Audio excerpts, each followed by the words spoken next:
All right. Thank you and everyone for joining the Internet of Value Foundation New York episode 168. For all those who get to listen in the future, I hope you guys enjoy this spectacular conversation I'm sure we're going to have today. And to start off, the title, Technological Supremacy, the Story of Men. I think it's gonna be a fun one. Give me one moment, please, and I'm gonna get some stuff to put up top. And feel free, M and Shellfish, if you guys would like to come up as well.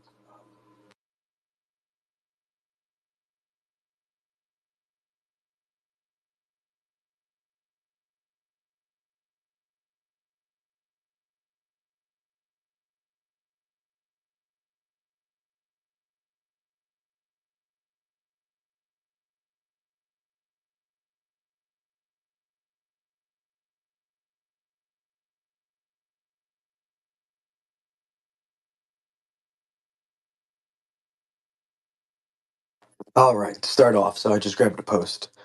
A quote from Aristotle: "Be a free thinker and don't accept everything you hear as truth. Be critical, and evaluate what you believe in." So we are at a precipice of time, an inflection point, and I believe that is so dire and dear to our species' evolution and involvement in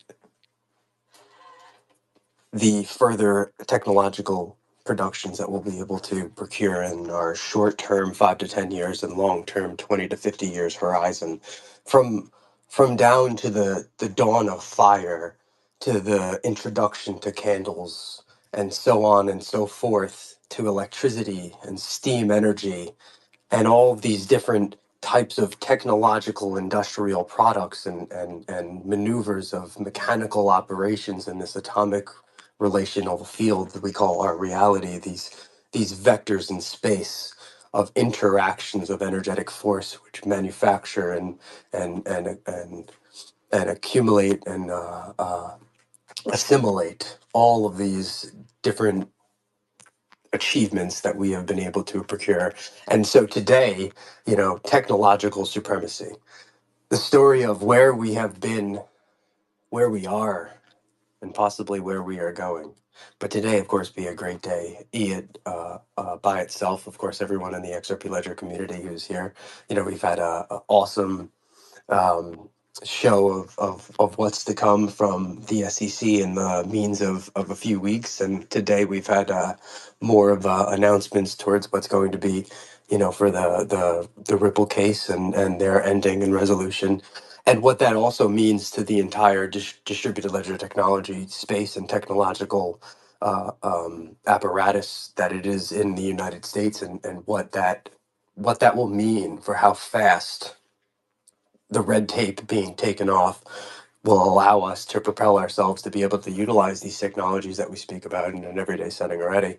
So I'll send some invites out. Feel free, guys, to come up, and then if not, I'm just going to go on my own story of from the dawn of fire to now, and why you can very much so interpret the future based off of an analysis of the procurement of evolutionary processes that we have already been through, and from that get a analytical flow of where we are to go. And so, even to the thought of how does one come to a point to procure fire, to utilize a means of pure energetic form for the notion of survival, the notion of increased efficiencies, food, the understanding that the means of mechanical operation lead to further involvements of sustainability and equality in many cases, and in some cases, devastation. Right, the understanding that the tool sets that we have, not only what they provide, but what can we achieve and do with them, both harmful and beneficial. And from fire, it seems like there is such an interesting depth of missing knowledge that we come to procurement of what we'd think to be as uh, uh, uh, um, um, things like candles and bows and arrows lit with flames. The interesting notion of being able to take these very minuscule, possibly looking at the time, of mechanical operations and turning them into entire war machines to steam, literally learning that just the energy that comes from the fire, be it trapped in a space, provides even more energetic flow than the flame itself. The expressions of just the movement of these atomic layers that assimilate everything that is around us. This knowledge from grasping to controlling to assimilating in our own fashions. Today, where we are at, from the flow of steam to the burst of electricity, we are finally at a precipice in which the thought of electricity, the procurement of such energetic flow, will become something so sustainably, relationably easy to come of procurement. I believe that the fuel of this next explosion, be it energetic, spills into all of these different technological precipices that we are having evolution of upon at this moment in time.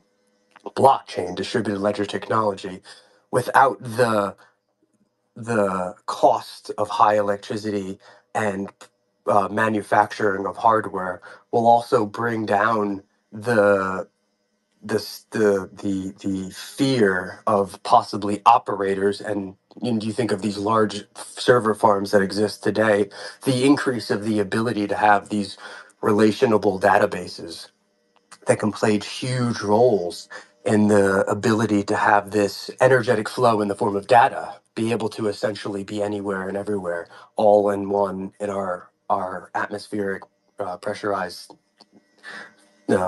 earth, and be able to have this next procurement of. Oh, I'm so glad you're coming up, Fred. This next step of where energy, electricity, from this story of technological supremacy, is allowing us to have a farther reach out, almost if you would think about it as how a flame grows slowly and over time. The increase of this further of energetic flow increases the speed and dynamic of relation to the technological supremacy that we hold at this moment in time. And I think with the red tape from a Western philosophical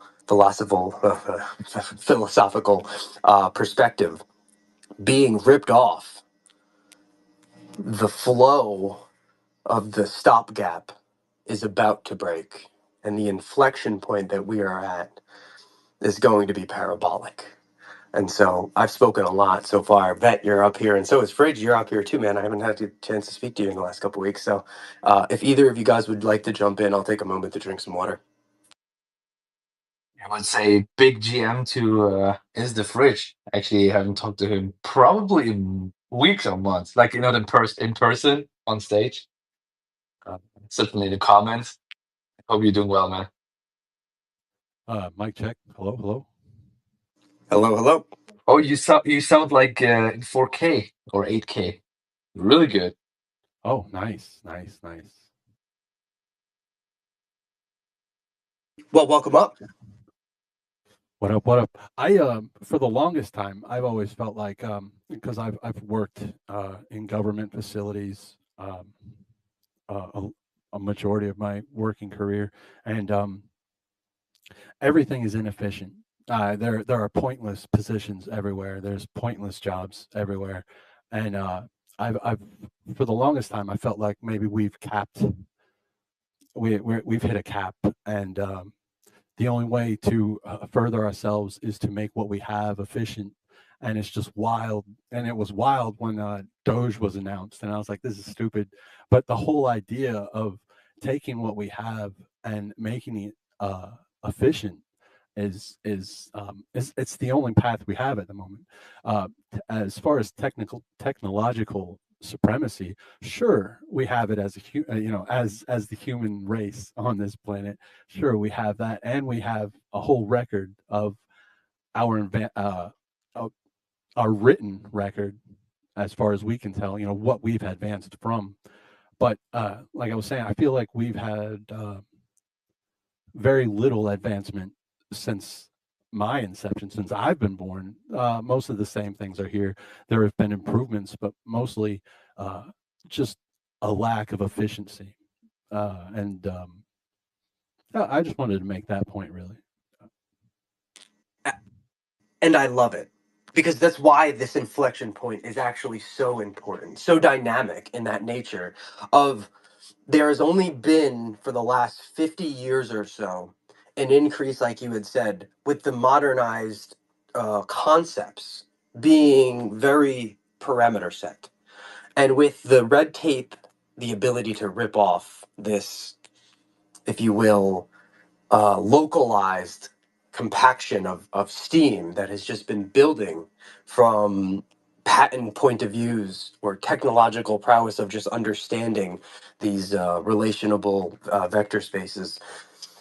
The point that I think that we are at is the procurement of how we even come to about of this energy changes, right? The thoughts of we are still using steam today for most cases. I don't know where you guys exactly live in the world.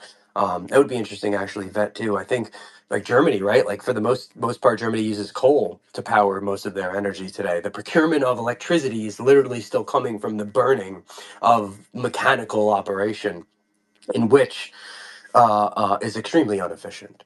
And with things like nuclear fusion on and modular reactors and even reactors becoming something of a very strong possibility utilized with the increases of efficiencies of mathematical understandings from the things that we can take analytically occurring inside of it from sensors and give them and feed them to systems like artificial intelligence as we use that term today, even though I think it may not be the best term to account for all of the different operations and systems that can be understood underneath the programmable syntax. But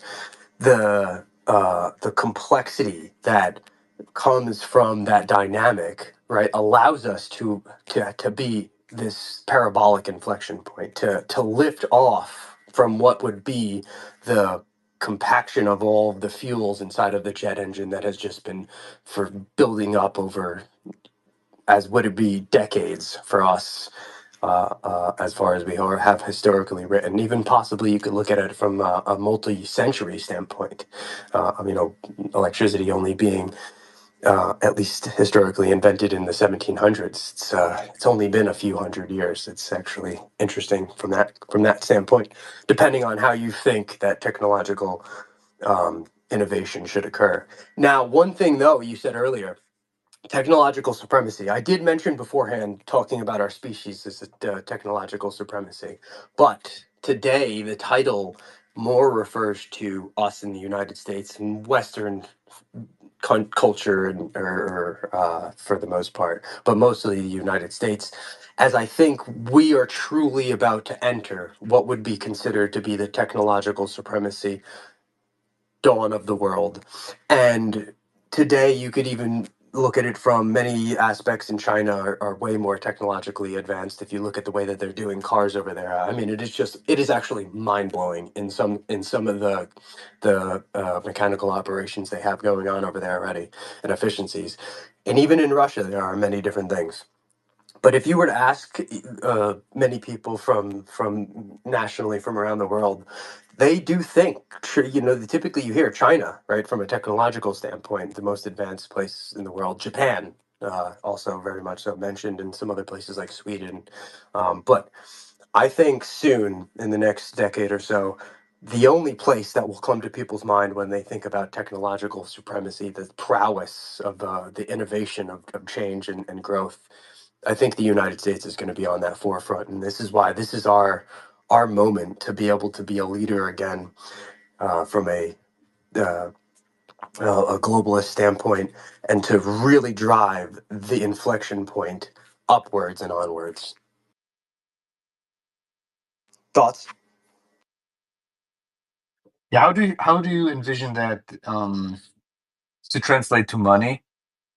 Because the United States has a lot of gold and like these sort of assets. Do you see that there is going to be a shift as well now that we are hearing that they potentially want to sell some of the gold certificates at least to acquire Bitcoin? So these sort of things. So what were your thoughts? It's such an interesting thought, right? That the way that they could get around not taxing the individuals of the country, but procuring these assets would be able to sell the gold reserves. And just so happens that maybe we even have way more gold reserves than we possibly think to do, that we do. But I think from a financial standpoint, which definitely does play a huge role in the ability to push that innovation, right? To give that fuel to the innovator who is going to be able to go out and make that product and change. And we are looming on a very dark, I think, precipice for financial structure globally. But I think it's more short term than it is actually long term. And what I think what it'll provide will be an opportunity for that concept of owning Bitcoin or digital assets and cryptocurrencies as a strategic reserve for the country. If we're able to lower interest rates and they are able to refinance and collateralize the debt of the United States while also reducing the costs that the United States government is spending all over the place, there's a real opportunity that the next 30 years is going to fuel hundreds of, let's just say hundreds, but possibly 100 or more trillion dollars, in my opinion, of value that's going to be created from this wealth transfer and translation into technology and prowess. And you know, I think the digital assets that we speak about in the space are going to play a huge role in not only utilization behind the ability for transparent systems and immutable and a lot of different things that we all kind of want to see in our society in general from a government standpoint, but real evaluations for the ability to have acknowledgement that this is a significant importance to our species and society, and this then also allows us to print way more dollars, way more dollars.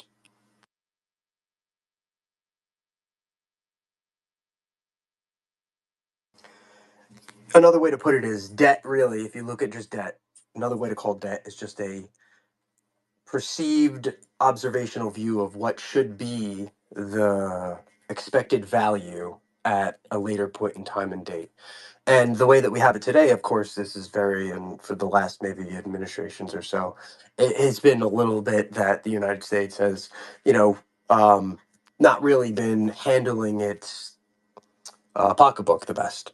And I think when we see that large shift and change, and of course the red tape being taken off, and everything kind of really just has been falling into place so perfectly over the last decade. Yeah, I think this is what led to this inflection point being possible. And of course, all of you guys taking part in it.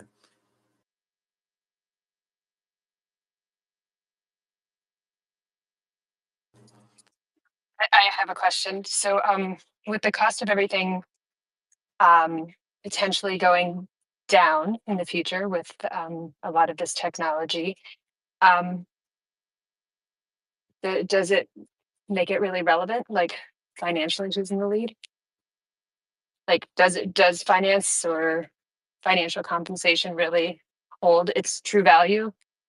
Are we still on that trajectory, or are we going still towards data and human contribution being the real value?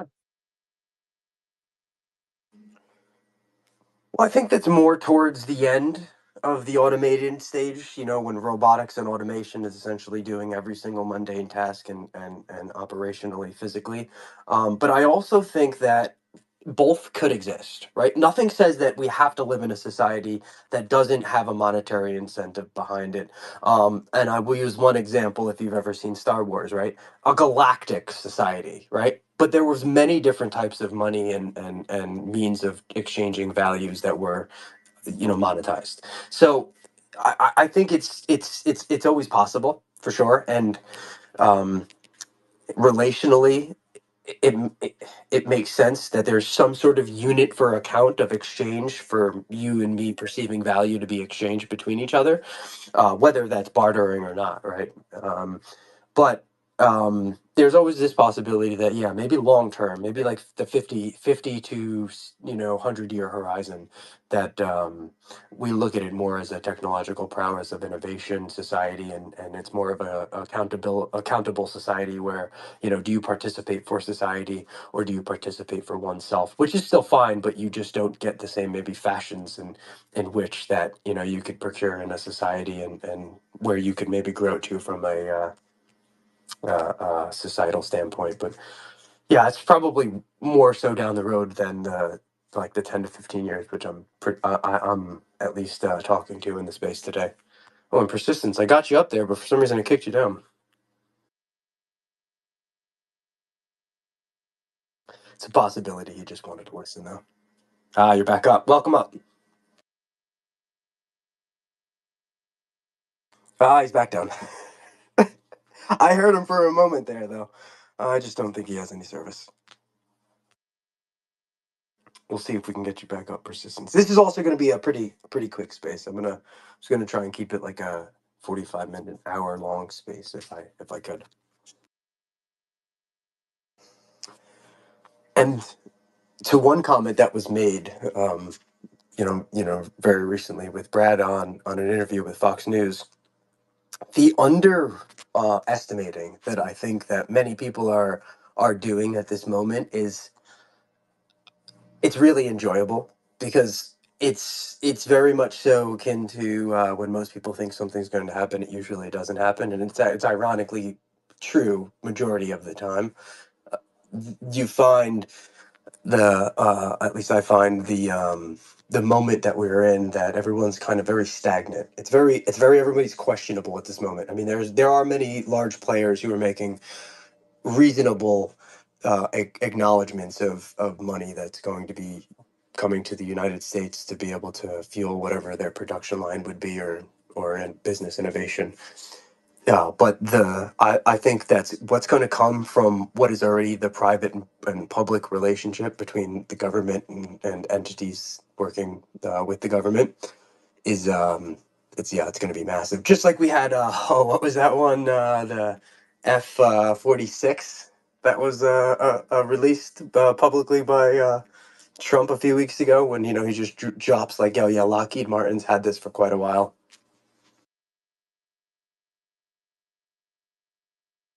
Was that 46? Was that a document? No, F-46 is a fight. It's a Oh, the stealth fighter jet. fighter. Yeah, it's now labeled as the most volatile fighter jet in the entire world right Wait, now. wasn't it the B1 or B2 that was the most stealthy one? I forgot Yeah. the one Oh yeah. yeah, B2. You're talking about the B2 bomber. Yes, correct. Yeah, Yeah, yeah, that was yeah, that yeah. was the stealth bomber. Yeah. Yeah, so this, you know, that the particular plane, the F-46. I mean, it's like a multi-directional plane, right? You don't have to, and I mean the F-45 was able to do the same thing, but the things that you're able to do with the F-46, defy physics slightly. So it was interesting from a public standpoint that was, talked about, and just dropped, right? Just dropped. Yeah, we've had this for like 5 years or so. I think what comes from that, like the types of satellites that could probably come from a procurement of innovation in short term, and the connectivity SpaceX allowing for, their Starlink to have this providing data transfer all over the world, and I think there'll be multiple sources of those kind of arrangements all over the place.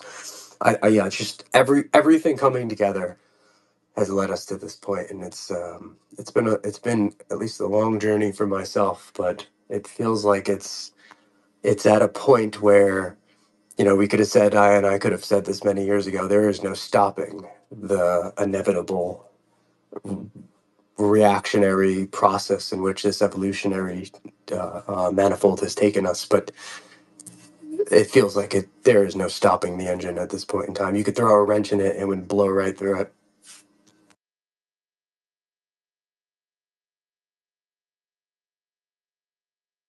And I think we will probably have that wrench thrown in there.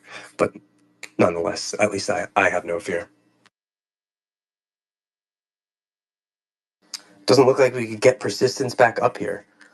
So any last minute thoughts or questions from any of you guys on the panel? We'll start off with you, Is, Shellfish. Oh, Vet. is Thanks. Shelly still up?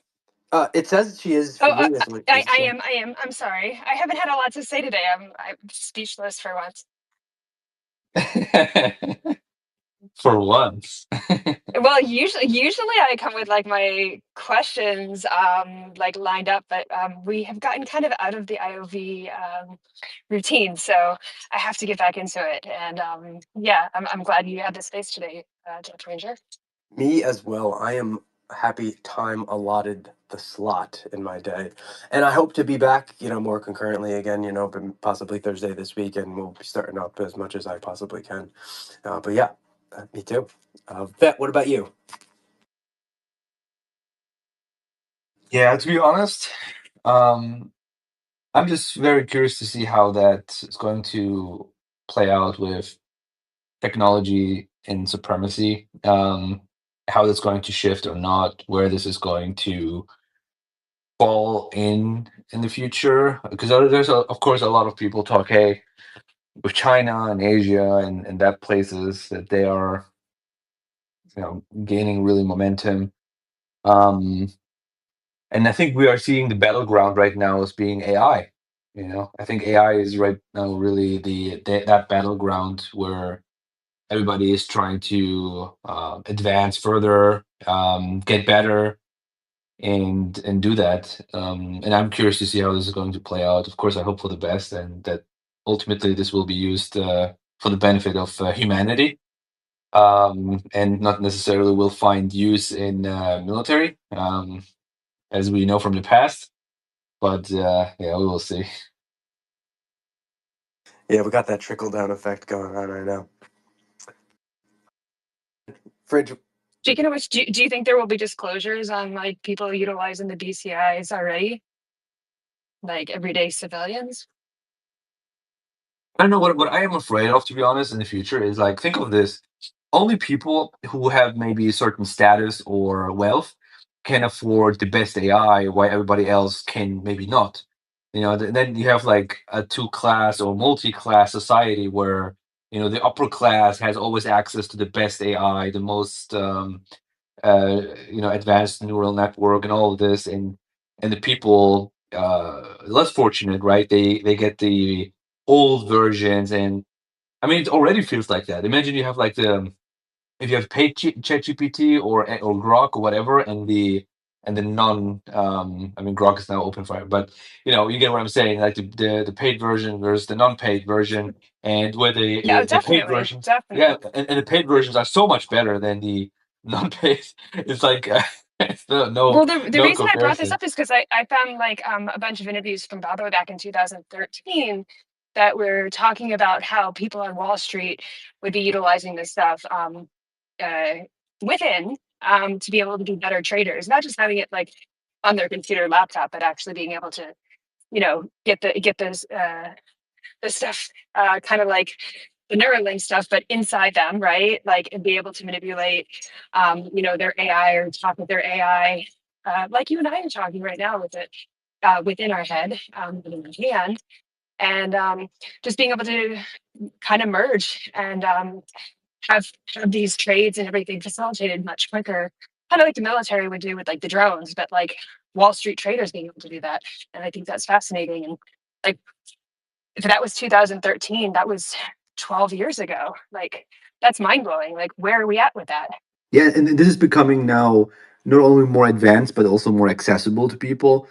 And as I said, even a small scale, someone who has a paid version of an AI versus non-paid version has advantages, right? You can prompt it more often, you get a better response, you're more productive, and all of that. You can do more complex things, while the free version is very limited. And yeah, my fear would be if AI takes a more front and center role in our lives, which is, it's on that path already, right? In many cases is already. Then how this is going to develop in the future, where these things become even more significant. And you mentioned Neuralink, with chips and implants and whatever you have, like the cyborg, um, the cyborg future where people merge with technology and AI, become like one being, and then you have like these different classes. I feel like this is a very, yeah, difficult path, for us. Well, but like just on an everyday level. Okay, so who thought I was a pretty good cook? My kids never complained. They actually enjoyed my cooking as other people did. Um, but I started using AI more. Um, and they even commented, they were like, dude, did AI help you cook this, mom? And I was like, actually, yes. They're like, your cooking has been better lately. And I'm like, oh, did it suck? And they were like, no, it's just more of better stuff. Like you have more ideas and it's just yours, but better. And I was just like, that's on such a like a mediocre scale to like put something, but like words, like you, but better, like with everything. Right. Yeah, and the thing is, and the speed in that you got better, right? Like you were already good, but the speed in that you got better there's no comparison to it. Like you didn't have to do like a ton of tests or whatever, and try and error and practice whatever. You had like an AI that knows already a lot, that you could go back and forth and learn very quickly, and therefore have an advantage versus someone who's not using it. Doesn't mean that someone who is not using AI cannot also be a very good cook, but you can do it way quicker, way faster, and all of this. And this is not only for Oh, cooking. I had time. I had time left over to like actually do presentation. I never do presentation. I'm like, here's your food.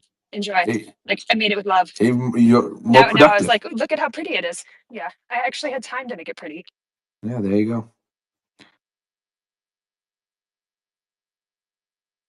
I loved it. It was a nice But segment. what is the difference between you using an AI to search for the things to make your meal better, or you just finding it? Because if it chooses the best selection out of its search, what's the difference between you also choosing the best selection out of your search? I love that you brought that up, Rich, because it's really the question of could you have achieved what you achieved without AI? And the question, and I think the answer is always going to be yes, but systemically or systematically, the process may be slower. And for many people who are not particularly tasked with the subject that they're trying to get a little bit better at, right? Like, not saying that Shellfish is not a great cook already, but like she maybe felt, right, you wouldn't have asked for help if you didn't feel like you wanted some help. And so she reached out for the help and then felt like this was an efficient way for me to do it, and then procured it and then did it and was like, wow, this is way more efficient than the way that I was doing it prior. Okay. And so I guess that would really be it's like the concept of the tool, right? Like you could have a hammer and miss the nail like every single time and it take you forever to build a house, or you could just get like a nail gun and it's just like every single time you hit it, you know where you go and you know it's going to be in there, and so boom boom boom boom boom. I think kind of concept. Right, because like I was thinking of like regionally in the state that I'm in, they like their pork is different from the west as it is in the east side of the state, and it's like I guess it would be the preference selected. I like my meat sauces tomato based, or I enjoy my barbecue sauce vinegar based. So um, if it throws up nothing but vinegar based selections, and you're like, no. So I mean, like that, I guess I was just going like, how do you? I don't know where I would go with that. Well, it's all how you prompt it. So I was just saying I want healthier meals, and then I mean, lately I've been going in with Andy and his spaces, and they've been giving me like recipes for Indian food. I've never cooked Indian food. I've had like a little curry dishes here and there, but so they gave me some recommendations. So now, like, my prompt will be, I have chicken. I would like to make an Indian dish. And like if they tell me a region that they're from, I can include that. So you just become a better prompter of whatever it is. Like, I mean, with cooking right now, that I'm getting better at asking the right choices. I wasn't sure which spices to blend together. I was usually doing the same kind of handful of spices all the time. So now it's giving me different suggestions, like on different things that go with different foods better, and it enhances and brings out the flavors more. And I'm like, oh my God, like I would have never thought to put this and this together. And somebody along the line did. So they put it out there for me. So now I'm able to apply that to my cooking. Yeah, and it's funny because that actually touches on both Vet and Fridge's point. And so it's like because it's a two-step thing, right? The thought of you learning how to prompt, right? And the ability to have the information that comes from that prompt as well. The people who aren't able to afford the great service, who have the low-level large language model, and they tell it they like vinegar-based things, and every single time all it does is give them vinegar-based recipes, you know, to Fridge's point, might eventually then make them sick. And they might think something is wrong. I'm not going to use this thing anymore for this kind of thing.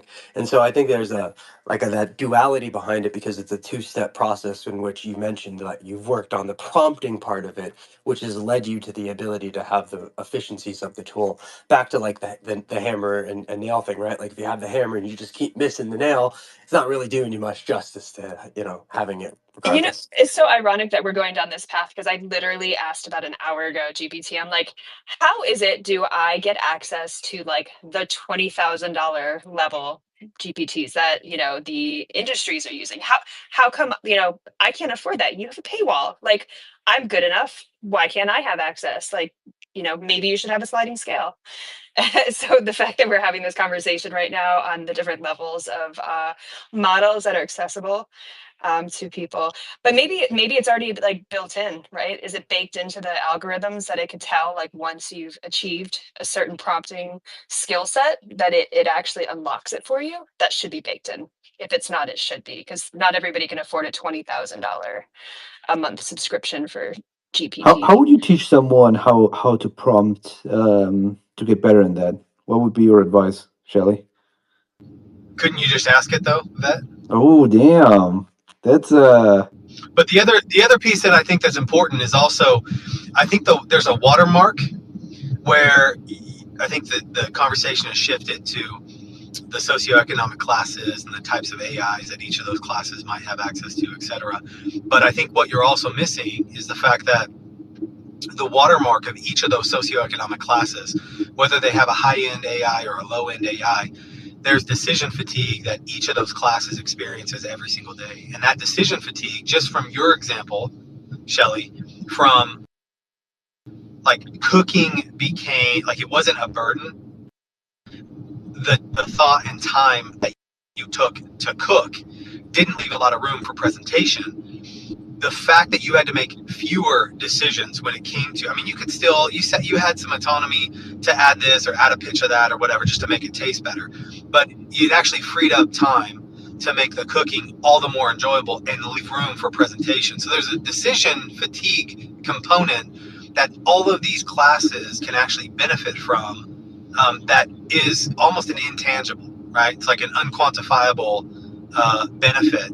When you start deploying some high level or low level at a large scale, you're going to see these unintended consequences that are going to come to each of those classes. Undoubtedly, there are people that you can't reach, right? Like there's just waste in every system.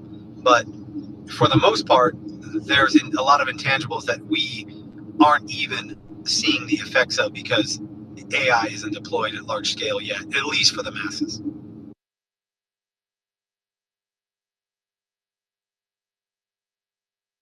And if I killed the conversation, you all deserved it. No, it was an excellent. is very Yeah, interesting. yeah, no, I have not heard that concept yet. So thank you for that top. Yeah, and NYC, you should include an AI segment in your next conference. Yeah, I've thought about that. I've thought about that. And welcome up as well. Sorry. It was interesting points, Tip Top. And I think it's interesting to think because we may really enter a society that is very somewhat set up with these levels of being able to procure these. I mean, we already do, right? Exist in a society where you can procure particular types of utilities based off of the status that you hold. And we think about that as a monetary kind of perspective today. And I think that probably holds for a decent amount of time. But yeah, it's interesting. It's an interesting concept. But NY, welcome, man. We were getting up. We were getting ready to close up. I will keep it open for another couple minutes though, because I'm liking where the conversation was, and I don't want to end it with that. You got Well, that? I can tell you in like our company's little platform, again, small company, but we utilize AI already, large language models, etc., to serve up data and insights, some objective truth to individuals who are over or supervising, those with some criminal history or whatever, whether they're in jail or prison or probation. But we try to serve up some objective truth because there's a lot of individuals that just get jaded, right? Like, oh, this is a shithead. I've seen this before. I've watched this train wreck before. Whatever it is, right? It becomes a job. So can we serve up some objective truth that you can look at this person and try to see them as a person as opposed to just like an object. So I'm actually working on something like that, very similar for people with impairment abilities. I'm actually working on that. Yeah, so we do that. I mean, all over the country, throughout federal systems and state systems, et cetera. And we're just a small little company. So there's a lot. Well, all right, bro. Don't threaten me. Yeah, don't threaten me. But so there's a lot there that we do in those systems, and so there's a lot that AI can be done. One of the issues that we're facing is in many of these cases, like jails and prisons and probation and parole and all these other things, right? It actually, some of those systems, they can't even incorporate that. So there's also this like learning curve that there's industries still that they don't even really have a computer. I mean, they have enough power at a facility just to like open a door, let alone charge a cell phone or a tablet or a computer, right? And so it's going to be really interesting because there's this crossroads coming up where there's a huge chasm, and you've got to start bringing all these industries in that traditionally have been disconnected from technology with a purposeful, like, just it's totally purposeful to keep individuals from engaging with technology because there's victims on the other side as well. So how do you bridge like the traditional world with this even faster paced AI system, right? How do you give a prisoner inside of a jail the ability to learn from an AI? Because they'd be able to do it a lot faster. You could rehabilitate them a lot faster, right? You could program a lot faster. There's so many other things. You teach them skills, right? Reentry skills. But then the issue is, how do you control that so they're not utilizing their AI to go re-harass their victim? How do you do that? Oh, I love it. It's such a great point. And with that, I think I'm going to close the space right there because I would. Oh, see, I killed the space. No, You no, all no, deserved it. no. Well, I'm planning Good on job, closing it Jessica. anyway. Good job. But I think I'm going to keep that topic in relation to the next space because I really liked it actually, right? How do we control the duality of the tool sets while we are lifting the red tape for these technologies and these prowesses to kind of be intervolved with our every single day interactions, whether it be a device, a tablet, learning, procuring, bettering oneself in all different situations. It's very important. And so, yeah, I think it's an entire topic and talk on itself. And so that's why I think I'm going to keep it for the next one. So if you can make it, Tip Top, please do. Hopefully Thursday. Message me when you got it. You got Let's it. go. Hopefully I'll be here Thursday this week 4 p.m. Eastern Standard Time. But this was an awesome space. I've missed a couple weeks of this, so I'm really glad to be back Back in with a today. And banger immediately. that's it. I try my best at least. And so I love you guys. I hope everyone has a great rest of the night, and hopefully see you guys on some spaces a little later. Night, Peace everyone. out, guys. Thank you. Night, guys. Thanks for the space, Death Ranger.